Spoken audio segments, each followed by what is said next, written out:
Hello students. So my name is Pooja Singh, PCCP Division Resonance Biology Department. So आज हम one shot video बनाने जा रहे हैं on our topic excretion. So 10th CBSE का topic है हमारा excretion which is a part of life processes. तो हमारे बहुत सारे लाइफ प्रोसेसेस हैं जो कि फिजियोलॉजिकली बहुत इंपॉर्टेंट है हमारे सर्वाइवल के लिए. उनमें से एक है एक्सक्रीशन. सो ओवरऑल बात करें तो एक्सक्रीशन क्या होता है? बेसिकली हमारे बॉडी में कई सारा मेटाबॉलिक प्रोसेसेस हो रहे हैं. तो उसमें क्या हो रहे हैं? कुछ टॉक्सिक सब्सटेंसेस प्रोड्यूस हो रहे हैं. उनको एलिमिनेट करना, बॉडी से आउट करना, this process is known as excretion. तो आइए चलिए एक्सक्रीशन के बारे में और जानते हैं. ओके, सो इंट्रो अगर हम देखें तो जैसे कि मैंने आपको बताया हमारी बॉडी में कई सारे मेटाबॉलिक प्रोसेसेस हो रहे हैं जिसकी वजह से हमारी body number of waste products जो है वो प्रोड्यूस कर रही है. ठीक है, अब इनको एलिमिनेट करना बहुत जरूरी है. Why? Because these are basically toxic to the body. हमारी बॉडी के लिए जो प्रोडक्ट्स होते हैं, बाय प्रोडक्ट्स होते हैं, ये क्या होते हैं? टॉक्सिक होते हैं, पॉइजनस होते हैं. That's why their elimination is very important. So excretion in animals. Animals में अगर एक्सक्रीशन देखें so elimination of all the metabolic waste, जो भी मेटाबॉलिक वेस्ट प्रोडक्ट्स हमारे बॉडी में प्रोड्यूस हो रहे हैं as a result of certain chemical reaction और metabolism, this process is known as basically excretion. ये क्या कहलाता है? हमारा एक्सक्रीशन कहलाता है. चलिए आगे चलते हैं.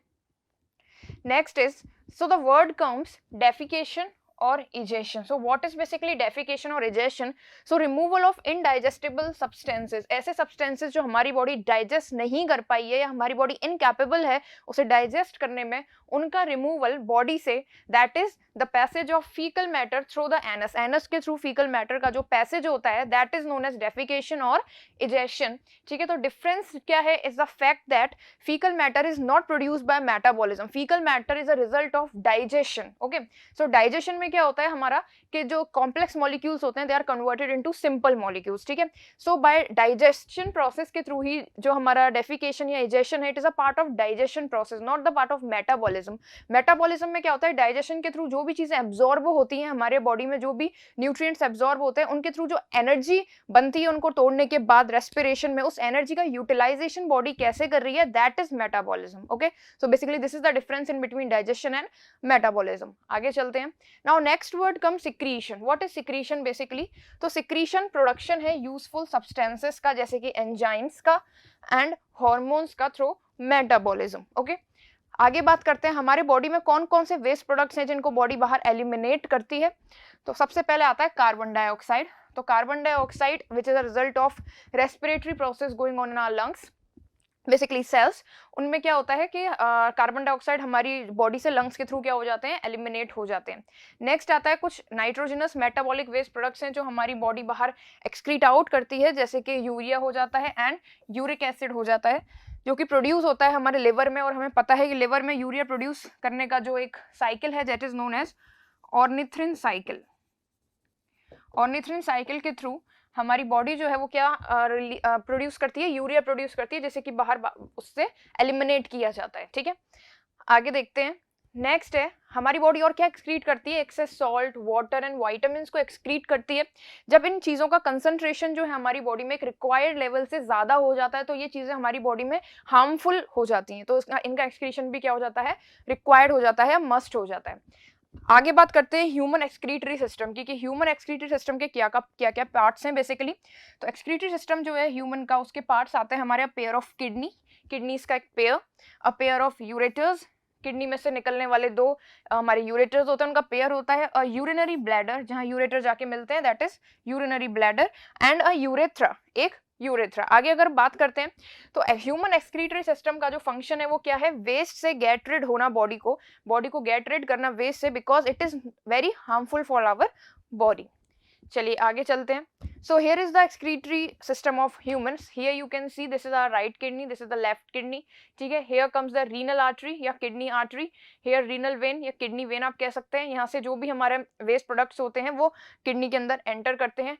यहाँ पे किडनी के अंदर हमारा बेसिकली फिल्ट्रेशन होगा. ये हर एक किडनी से एक एक क्या निकल रहा है? हमारा ureter is coming out. These ureters are coming and combining to the urinary bladder, and the urinary bladder से निकल रहा है हमारा urethra which passes into the basically anus. Urine कहाँ से हमारा बाहर हो जाएगा? एनस के थ्रू बाहर हो जाएगा. आगे बात करते हैं. अब हर एक पार्ट के बारे में, जो हमारा एक्सक्रीटरी सिस्टम है उसके हर एक पार्ट के बारे में थोड़ा डिटेल में पढ़ेंगे। First come the kidney. तो किडनी जो है मेन या प्राइमरी एक्सक्रीटरी ऑर्गन है मेन के, ठीक है। प्राइमरी एक्सक्रीटरी ऑर्गन कौन है? किडनीज है। किडनीज जो है ये रेडिश ब्राउन कलर के होते हैं, बीन शेप्ड होते हैं। Upper part of the abdominal cavity, हमारे एब्डोमिनल कैविटी में अपर पार्ट में प्रेजेंट है। On the either side of the vertebral column, बीच में वर्टिबल कॉलम है, उसके आइदर साइड में एब्डोमिनल कैविटी में हमारे ये प्रेजेंट होते हैं, ठीक है। हर एक किडनी जो है वो किससे बनी हुई है? Large number of coil tube से बनी हुई है, जिन्हें नेफ्रॉन्स कहते हैं। तो हमें नेफ्रॉन, हमें पता है structure and functional unit of kidney is known as nephron. Okay, next है ये these filter the nitrogenous free. जो नेफ्रॉन्स होते हैं ये वेस्ट मटेरियल्स को बेसिकली फिल्ट्रेशन का काम है इसका, और एक्सेस वाटर जो है उसे क्या करते हैं? फिल्टर करते हैं फ्रॉम ब्लड से, एंड फॉर्म क्या करते हैं? यूरिन फॉर्म करते हैं। तो ब्लड में जो भी एक्सेस वाटर होता है, जो भी नाइट्रोजनस वेस्ट होता है, उसे फिल्टर करते हैं और उससे यूरिन का फॉर्मेशन करते हैं हमारे नेफ्रॉन्स। आगे बात करते हैं यूरेटर्स की। यहाँ हमारे किडनी होने के बाद आते हैं हम यूरेटर्स पर। So these are a pair of long narrow thin walled and tubular structure. Basically these are long, these are narrow, thin walled होते हैं, काफी इनकी वॉल्स काफी थिन होती हैं। ट्यूब लाइक स्ट्रक्चर्स हैं जो कि स्टार्ट होते हैं किडनी से, किडनी से स्टार्ट होते हैं ये, and run downward and open into the urinary bladder. Downwardly run करते हैं एंड अल्टीमेटली ओपन कहाँ होते हैं? यूरिनरी ब्लैडर के अंदर ओपन हो जाते हैं। ये यूरिन को कैरी करते हैं किडनी से टू द यूरिनरी ब्लैडर तक। जैसे कि मैंने आपको बताया था, किडनी से निकलते हैं, यूरिनरी ब्लैडर में जाके ये कंबाइन हो जाते हैं, ठीक है। Let's move forward. आगे अगर हम देखें यूरिनरी ब्लैडर की बात करें, तो ये थिन वॉल्ड है, काफी इलास्टिक होता है, बिकॉज वी नो इसको ब्रॉड भी होना होता है, देन अगेन नैरो होना होता है, ठीक है, according to the to maintain the pressure inside it, that's why. तो यूरिनरी ब्लैडर जो है ये थिन वॉल्ड है, इलास्टिक है, pear shaped, it shape is like, it shape is pear like, okay, and distentable, distensible होता है ये, means it can be distended, ठीक है, it can become broad, it can change it shape. Basically it's a distensible sac present in the lower part of the abdomen के lower part में ये present है। Urinary bladder जो है basically किसको store करता है? हमारे यूरिन को स्टोर करता है। Bladder under nervous control, neural control के अंदर जो है ब्लैडर हमारा वर्क करता है। आगे चलते हैं। When the muscles around the urinary bladder contract, जब यूरिनरी ब्लैडर की जो मसल्स हैं वो कॉन्ट्रैक्ट होती हैं, basically the urine is excreted out through a open small opening called the urethra। तो small opening के through basically जो यूरिन है वो excrete out कर दिया जाता है on the contraction of urinary bladder। Next हम बात करते हैं यूरेथ्रा की। So after urinary bladder we comes to urethra. Urethra की बात करें, it is muscular, again it is muscular structure, tube like structure है जो कि एक्सटेंड होता है फ्रॉम यूरिनरी ब्लैडर से to outside the body extend रहता है। It carries urine to the outside, urine को ये हमारी बॉडी से एक्सक्रीट आउट करने में हमारी हेल्प करता है। नेक्स्ट आते हैं नेफ्रॉन की तरफ। सो what is the nephron? Nephron जैसे कि आपने बताया था, it is microscopic functional unit of kidney. Kidney की स्ट्रक्चर एंड फंक्शनल यूनिट है हमारी नेफ्रॉन। अब नेफ्रॉन के भी कई सारे पार्ट्स हैं, किन किन पार्ट्स से मिलकर नेफ्रॉन बना है? So first part comes Bowman's capsule. What is Bowman's capsule? It is a double walled cup shaped structure, it is like this, double walled cup shaped structure होता है ये, ठीक है, प्रेजेंट इन द किडनी, जो कि kidney के अंदर present होता है। Obviously it is a part of nephron, तो किडनी के अंदर ही होगा। The cup shaped capsule contains a network of capillaries called glomerulus. इसके अंदर कैपिलरीज का एक नेटवर्क प्रेजेंट होता है जिसे ग्लोमेरुलस कहा गया है, ठीक है। Glomerulus and Bowman's capsule are together known as renal corpuscle. इन्हें टुगेदर क्या बोला जाता है? रीनल कार्पस्कल, या फिर मैल्पीजियन ट्यूब्यूल भी कहा जाता है इन्हें, ठीक है, मैल्पीजियन बॉडी भी कहा जाता है। आगे अगर हम बात करते हैं, नेक्स्ट स्ट्रक्चर है हमारा proximal convoluted tubule, that is PCT, ठीक है। After Bowman's capsule come the PCT, we can say that after Malpighian body और renal corpuscle come the PCT. Okay, so it start after the Bowman capsule and is greatly twisted. बहुत सारे twist and turns होते हैं इसमें, and ये Bowman capsule के बाद वाला स्ट्रक्चर होता है। It reabsorbs ion. What does it reabsorb? It reabsorbs ion, water, nutrients, removes toxins and adjust filtrate pH। जो भी filtrate है उसके pH को adjust करने का काम भी PCT करता है। Okay, now here comes the question, reabsorb।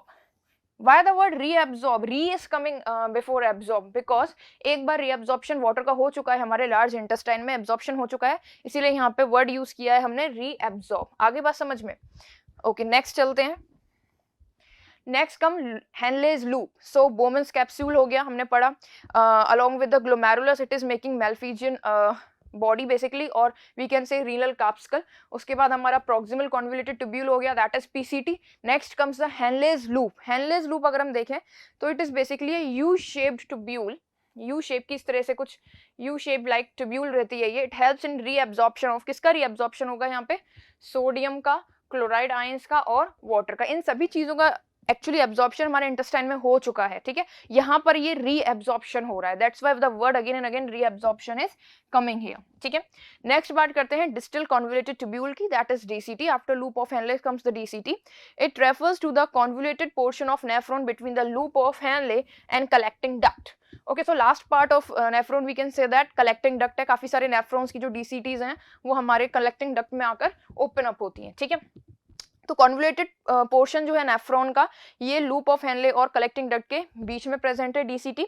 Variable reabsorption, ये अलग अलग अमाउंट में रीअब्जॉर्प्शन होता है वाटर का, सोडियम का, कैल्शियम आयंस का, और ये रहता है अंडर हार्मोनल कंट्रोल। यहाँ पे किसका कंट्रोल रहता है, हार्मोन्स का कंट्रोल रहता है। कौन कौन से हार्मोन्स, लाइक एडीएच, जिसका दूसरा नाम वैसोप्रेसिन भी है, ठीक है, जो कि अमाउंट ऑफ वाटर कितना यूरिन में एक्सक्रीट होना चाहिए, कितना नहीं होना चाहिए, उसको कौन कंट्रोल करता है, हमारा एडीएच कंट्रोल करता है, which we have discussed in our endocrine system part. Okay, आगे चलते हैं। नेक्स्ट है हमारा collecting duct, last part of long, it is basically the last part of long twisting tube that collects the urine from the kidneys. तो वो tube जो collect कर रही है यूरिन को किडनीज से, पूरे जो नेफ्रॉन के जो पूरा पार्ट है बेसिकली उसका लास्ट पार्ट है हमारा collecting duct.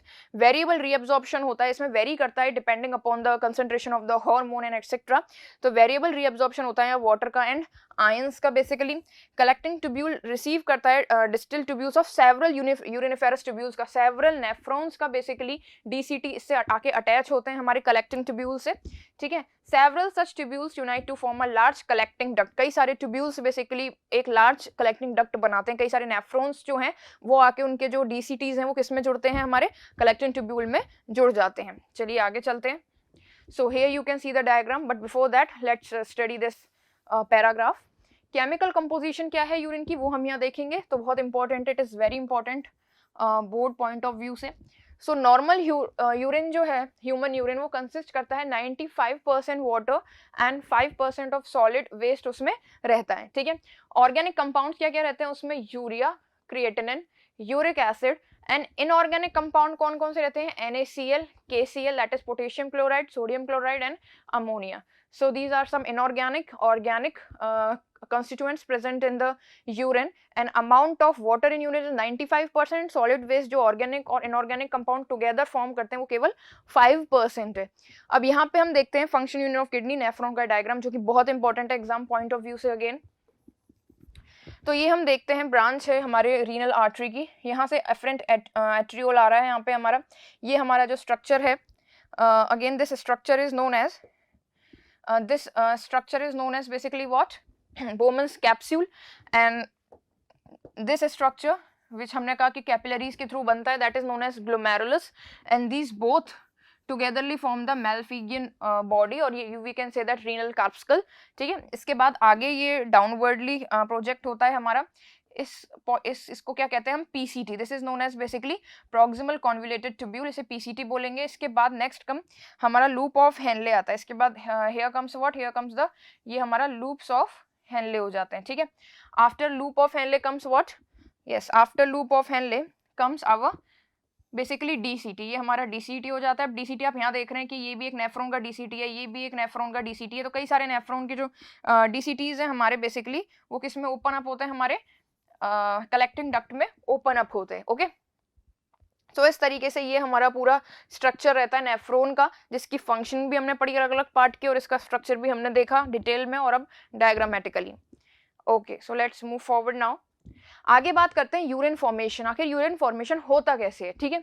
So blood is filtered, blood basically filter किया जाता है इन सच अ वे इन द ग्लोमेरुलस, जो ग्लोमेरुलस वाला कैपिलरीज वाला पार्ट होता है बोमेंस कैप्सूल के अंदर, that all the constituents of the plasma blood plasma के जितने भी कंस्टिट्यूएंट्स हैं वो बोमेंस कैप्सूल को रीच करें, एक्सेप्ट प्रोटीन, केवल प्रोटीन नहीं आए और बाकी सारे कंस्टिट्यूएंट्स जो हैं वो किसके कॉन्टेक्ट में आ जाए, हमारे ग्लोमेरुलस के कॉन्टेक्ट में आ जाए। इस तरीके से इनका डिजाइन होता है। अराउंड 99 99% ऑफ द फिल्ट्रेट जो है वो रीअब्जॉर्ब हो जाता है रीनल ट्यूब्यूल्स के थ्रू। क्या हो जाता है 99% फिल्ट्रेट को रीअब्जॉर्ब कर लिया जाता है रीनल ट्यूब्यूल्स के through, PCT DCT and loops of Henle के थ्रू। कुछ सब्सटेंसेस जो होते हैं जैसे कि इनिशियल फिल्ट्रेट है उसमें glucose, amino acid, salts and a major amount of water, इनको सेलेक्टिवली रीअब्जॉर्ब किया जाता है as the urine flows along the tube. इनको क्या किया जाता है हमारा, क्योंकि हमें पता है सेलेक्टिवली परमेबल मेम्ब्रेन रहती है हमारे नेफ्रॉन की, तो इन्हें सेलेक्टिवली क्या किया जाता है रीअब्जॉर्ब किया जाता है इनिशियल फिल्ट्रेट को which contains basically glucose, amino acid, salts and a major amount of water. आगे अगर हम बात करते हैं तो अमाउंट ऑफ वाटर जो है कितना रीअब्जॉर्ब होगा ये डिपेंड करता है कि कितना हमारे बॉडी में ऑलरेडी एक्सेस वाटर है, कितना एक्सेस वाटर है हमारी बॉडी में, उस बात पे डिपेंड करता है कि कितने वाटर को रीअब्जॉर्ब करने की जरूरत है। Okay, and how much dissolve waste there is to be excreted, और कितना वेस्ट है जैसे डिजोल्व करके क्या करना है, एक्सक्रीट करना है। तो these factors basically decide how much water is to be excreted. आगे हम बात करते हैं तो यूरिन जो है वो 95% वाटर एंड 5% वेस्ट, जो हमने बात करी थी अभी, waste inorganic and organic compounds में डिस्ट्रीब्यूटेड रहता है, जो सॉलिड वेस्ट रहता है हमारा। Okay, let's move forward. Next है, नॉर्मली एक हेल्दी एडल्ट के अंदर जो इनिशियल फिल्ट्रेट होता है किडनी का is about 180 litres daily. Kidney के पास कितना मटेरियल रोज फिल्टर होने के लिए आता है, 180 लीटर आता है, लेकिन इसमें से जो एक्चुअल वॉल्यूम एक्सक्रीट करता है ह्यूमन वो 1 या 2 लीटर्स अ डे। वो कितना रहता है हमारा, 1 या 2 लीटर्स अ डे रहता है, बिकॉज जो रिमेनिंग फिल्ट्रेट रहता है हमारा 1 या 2, मतलब बेसिकली 180 में से 1 और 2 लीटर्स, बाकी बचा हुआ जो भी है वो सब किडनी क्या कर लेती है, किडनी ट्यूब्यूल्स वो रीअब्जॉर्ब कर लेती है उनको। ओके, सो यहाँ पे हमारे किडनी के जो भी पार्ट्स थे उनकी फंक्शनिंग हमने पढ़ी, उनका डिटेल स्ट्रक्चर हमने पढ़ा diagrammatically as well as theoretically, जो कि बहुत इंपॉर्टेंट है 10th हमारे बोर्ड एग्जाम के व्यू से। आगे अगर हम बात करते हैं, next come haemodialysis, that is artificial kidney. So this is something which developed through science medical में जो डेवलपमेंट हुआ है इसके थ्रू ये एक टेक्निक है जो कि डेवलप की गई है बेसिकली। चलिए इसके बारे में पढ़ते हैं।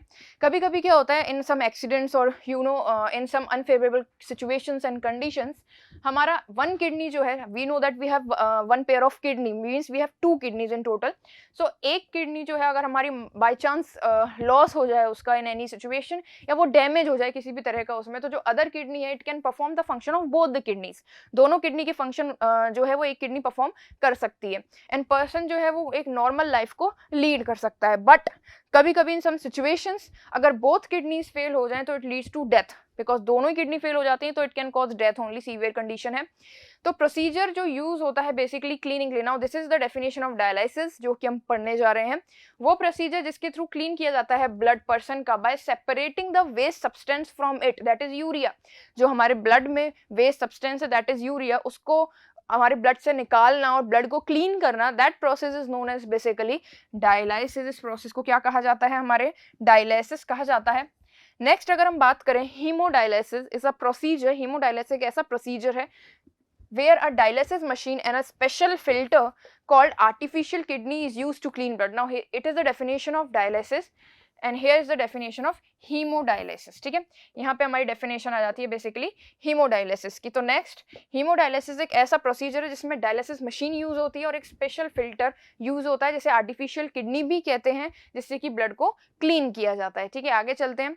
ब्लड जो है from the radial artery, patient की जो रेडियल आर्टरी है वहां से ब्लड लिया जाता है, is made to flow into the dialyser of the dialysis machine. Dialysis machine के अंदर जो डायलाइजर है tube like structure, very long tube like structure, ठीक है, जो कि सेलेक्टिवली परमिएबल वॉल से बनी हुई है, लाइक सेल्यूलोज, जैसे कि वो सेलेक्टिवली परमिएबल मेम्ब्रेन की रहती है, हमारी सेल्यूलोज से बनी रहती है। ये कॉइल्ड रहती है ना टैंक लाइक स्ट्रक्चर में, जो कि एक वो जो टैंक लाइक स्ट्रक्चर है वो कंटेन करता है हमारे डायलाइजिंग सोल्यूशन को। सो बेसिकली पेशेंट की जो रेडियल आर्टरी है उसको कनेक्ट किया जाता है हमारे किससे, डायलाइजर से, जो कि डायलाइजिंग मशीन के अंदर पूरा फ्लो करता है। ठीक है, लॉन्ग ट्यूब लाइक स्ट्रक्चर, एक टैंक के अंदर वो प्रेजेंट होता है, उस टैंक के अंदर डायलाइजिंग सोल्यूशन भी प्रेजेंट होता है।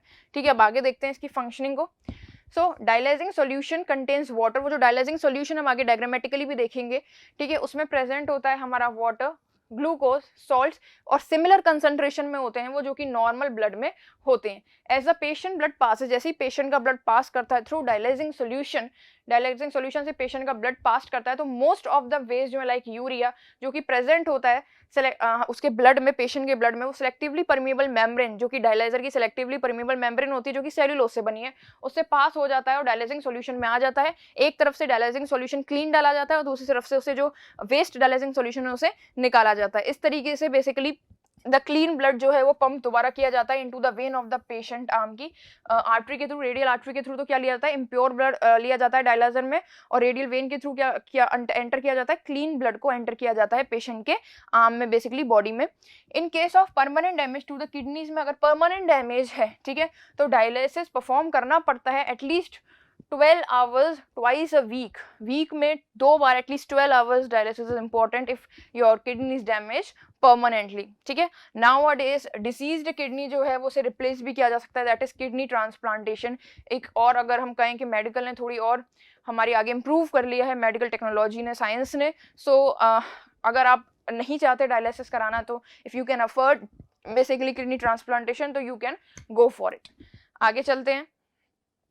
सो here comes our basically the principle of the kidney dialysis machine. इस तरीके से हमारा जो किडनी डायलिसिस मशीन है वो वर्क करती है। ये पेशेंट की रेडियल आर्टरी है, यहाँ से जो वेस्ट ब्लड है, जो बेसिकली इम्प्योर ब्लड है, वो फ्लो करता है। ये एक मशीन है बेसिकली जो कि पंप करेगा, पुश करेगा ब्लड को डायलाइजर के अंदर, हेल्प करता है पुशिंग में। ये डर्टी ब्लड इसमें एंटर करता है हमारा, यहाँ पे ये टैंक है बेसिकली, डायलाइजर है, ठीक है। ये डर्टी ब्लड इसमें एंटर कर रहा है, इस तरीके से ये फ्लो हो रहा है डर्टी ब्लड। यहाँ से हमारा फ्रेश डायलाइजिंग सॉल्यूशन को एंटर कराया जा रहा है। Okay, here fresh dialysing solution is entering, ठीक है, फ्रेश डायलाइजिंग सॉल्यूशन एंटर हो रहा है हमारा, और यहाँ से जो वेस्ट डायलाइजिंग सॉल्यूशन है वो बाहर आ रहा है, ठीक है। इसके बाद यहाँ से जो पूरा ब्लड है वो प्योर होके और क्लीन ब्लड को वापस से हमारे वेन में एंटर कराया जा रहा है पेशेंट की। इस तरीके से clean blood is entering into the patients body, ठीक है। नेक्स्ट देखते हैं, अगर कोई भी किडनी इन्फेक्शन या इंजरी हो जाती है किडनीज में और restricted blood flow to kidneys और other medical condition can damage the kidney of a person. किसी भी तरह की इंजरी किडनीज में या रेस्ट्रिक्टेड ब्लड फ्लो रेस्ट्रिक्ट हो जाता है किडनी के अंदर, तो वो किडनी में बेसिकली एक परमानेंट डैमेज कॉज कर सकता है। चलिए आगे चलते हैं। ओके, सो यहाँ पे हमारा खत्म होता है एक्सक्रीशन इन एनिमल्स। एनिमल्स में जो भी इंपॉर्टेंट पॉइंट्स थे 10th बोर्ड के कवर करने के, वो हम कवर कर चुके हैं। अब लास्ट है हमारा एक्सक्रीशन इन प्लांट्स में। एक्सक्रीशन कैसे होता है, तो हमें पता है कि प्लांट्स में कोई भी एक्सक्रीटरी ऑर्गन नहीं होता है, ठीक है।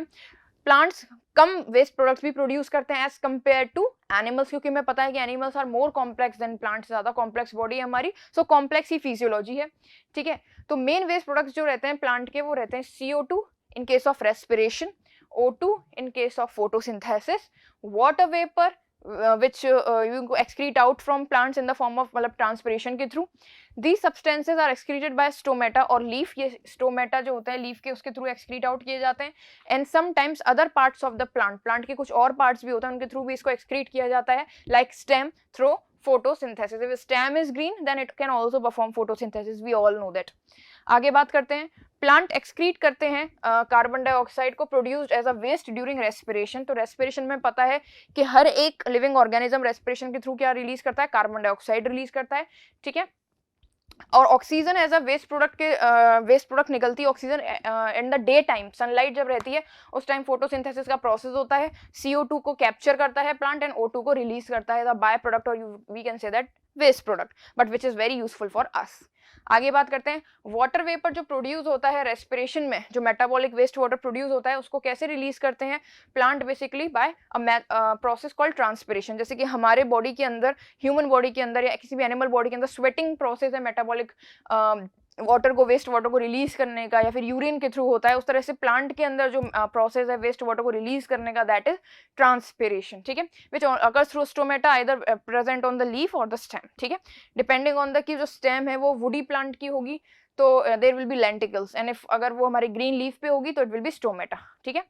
आगे चलते हैं, प्लांट्स जो है वो स्टोर्ड वेस्ट, अगर मान लो कोई वेस्ट स्टोर है तो कैसे गेट रेड होंगे, उसको कैसे एक्सक्रीट करेंगे, या तो अपनी लीव्स को शेड कर देंगे, या फिर पीलिंग ऑफ बार्क जो है वो उनकी पील ऑफ हो जाएगी, छाल बेसिकली, या फ्रूट्स जो हैं, फ्रूट्स में उन्होंने गैदर कर रखा है अपना वेस्ट, तो फ्रूट फेल ऑफ हो जाएंगे प्लांट से। तो यहाँ हमारा एक्सक्रीशन चैप्टर ओवर होता है, ठीक है। सो यहाँ हमने पढ़ा किस तरीके से 10th बोर्ड में क्या क्या चीज़ें इंपॉर्टेंट रहती हैं एक्सक्रीशन चैप्टर में। आई होप आप लोगों के लिए बहुत हेल्पफुल रहा होगा ये हमारा one shot video. Thank you so much.